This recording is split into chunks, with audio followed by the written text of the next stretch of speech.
Assalamu alaikum guys, this is Saifur Rahman. Today I am going to tell you another structure of a sentence.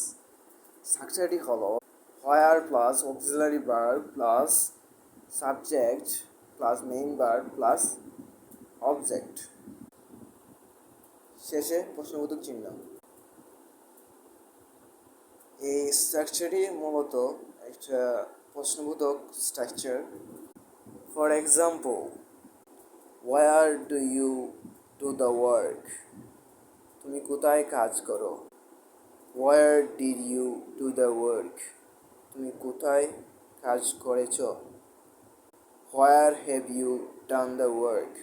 তুমি কোথায় কাজটি সম্পূর্ণ করলে?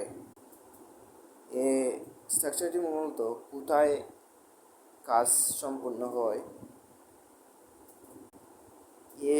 স্ট্রাকচারটি মূলত কোথায় কাজ করেছিলে, কোথায় যাবে, কোথায় খাবে, কোথায় বসবে ইত্যাদি ইত্যাদি অর্থ প্রকাশ করে। That's all today.